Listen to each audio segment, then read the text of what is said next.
So what happened with each of the businesses, with the plumbing fixture business? What happened to that? Well, that went broke. I mean, that was a dead issue. They had to ship the copper in here, manufacture the item, and then ship it back to Boston. And just wasn't a money-making proposition. And then what about the boilers? The boilers was sold to an outfit down in Nevada, and we went down, we set them up for him, and that was the end of that. And so you were a foreman in both shops? Mm-hmm. How long did you do that? God, for 3 or 4 years, I think. And then what happened after you left the Sullivan operations? I went into the construction business with Bob. Oh, you went back into it? No, that was the first. Oh, first that's trip. when you went into it. Mm-hmm. And then after you got out of that, what happened? Went to work for Metropolitan Insurance Company, and I was the worst agent they ever had. How long did you do that? For about a year, and it was too much. And then after being, you trying your hand at that, what happened? I went up on the hill, and I worked as a machinist. For who? Anaconda Company. Up there in the Parrot shops? Up in the Parrot shops, yeah. Mm-hmm. So what kind of things would you do for them? Well, the one that sticks in my mind, they made all the handles for the Cowboy swings. That was kind of funny.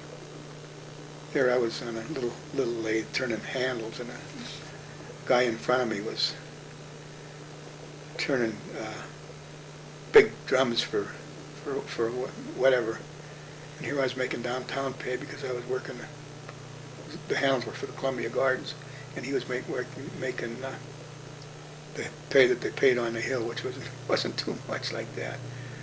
So that was only part of it. I'd machine any parts they had for their hill equipment. How long did you do that? Oh God, I don't know. Probably 3 or 4 years. Where'd you learn to be a machinist? At Butte Brass and Gold Top. Well, you were a union machinist? I was when I was up on the hill, yeah. Yeah. And there was a difference between the downtown pay scale and the one on the hill? Oh yeah, downtown pay scale was quite a bit more than they paid the people on the hill. Oh, really? It was a union pay scale? Mm-hmm. Was it because of 2 different unions, or why was that? No, it just their contracts.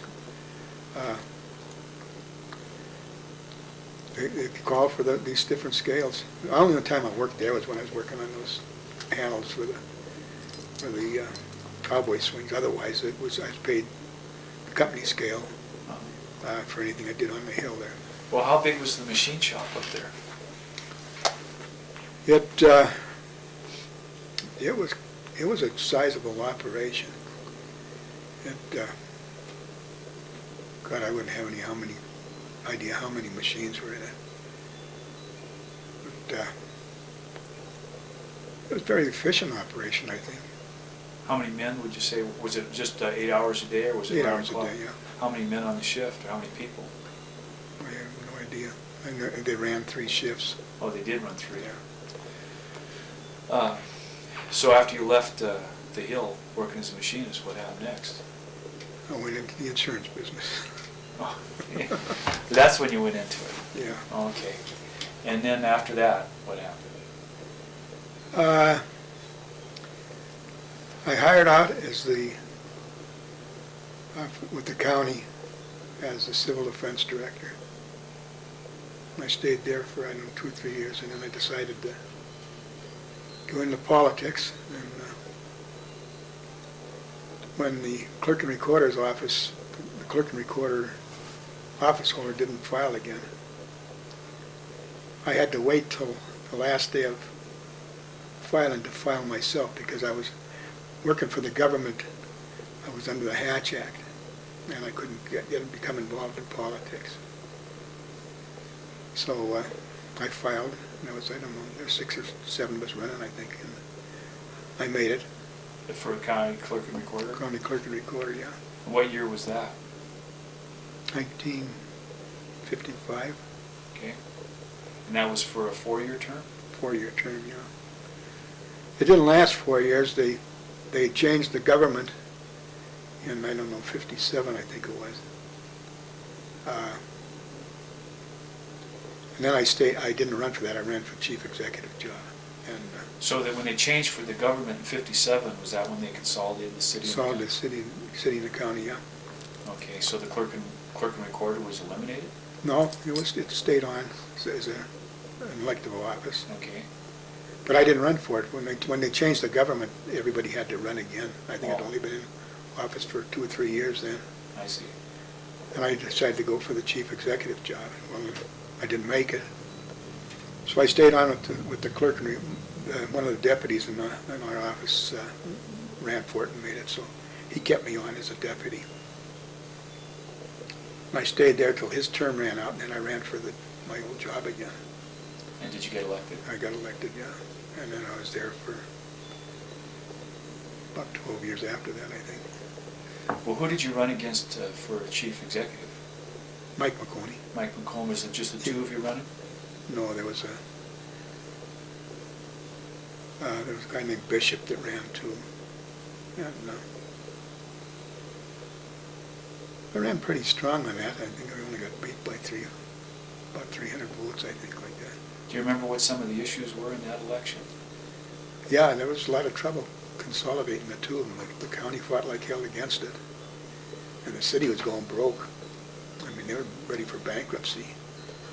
So they were, that factor was fighting for it. And there was a lot of hard feelings, and there was a lot of trouble going on at that time between the two of them. Between the city and the county? Mm-hmm. And so were you a county candidate? I was a county candidate, yeah. And McConey was a city candidate? Yeah. Okay. And the consolidation passed then with McConey Mhm. getting elected? Right. He was the mayor at the time. I see. So what were the issues when you ran for county clerk and recorder? Any of the times that you ran? What were the big issues? Nothing serious.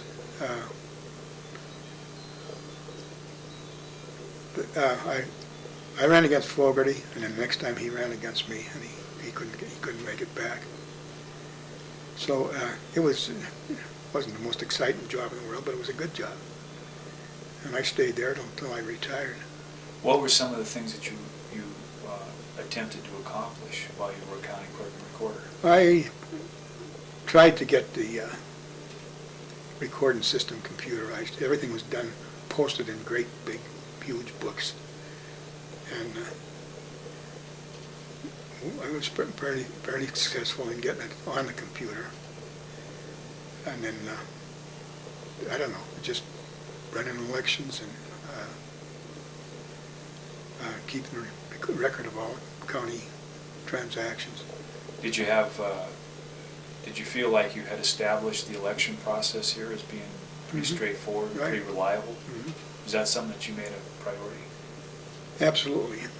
We used a punch card, and we were very successful at it. I mean, I can't understand what happened in Florida. It was sloppy work down there, but that punch card was as fast and efficient as any system I've ever seen. I've had occasion to go up there since then and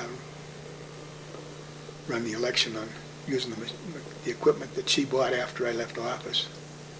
And one of my deputies took my place, and there was nothing but trouble with it. And even when I went up there, I had nothing but problems during that election. Are you still asked to advise people about how to use the punch card system? No, that's gone now. Is it? Yeah, I stayed programming punch cards for up until, I don't know, 3 or 4 years ago. I programmed the punch cards for Fergus County, and as far as I know, they're still on it, but they're getting off it now. Federal law won't let you use them, I guess, anymore. Oh, I see. Were there any irregularities while you were overseeing elections that you can remember, or any problems? No. And from And looking back on it now, do you think it was good that the city and the county consolidated? Oh, yeah. Hell, this house here was on the city limits. That garage that I got next door was in the county. And I mean, that whole area up towards the mountain there was starting to fill up. And I was not necessarily against consolidation. Just the idea of the city taking over the county is what was my beef. But well, we lost, and that's the way it came about.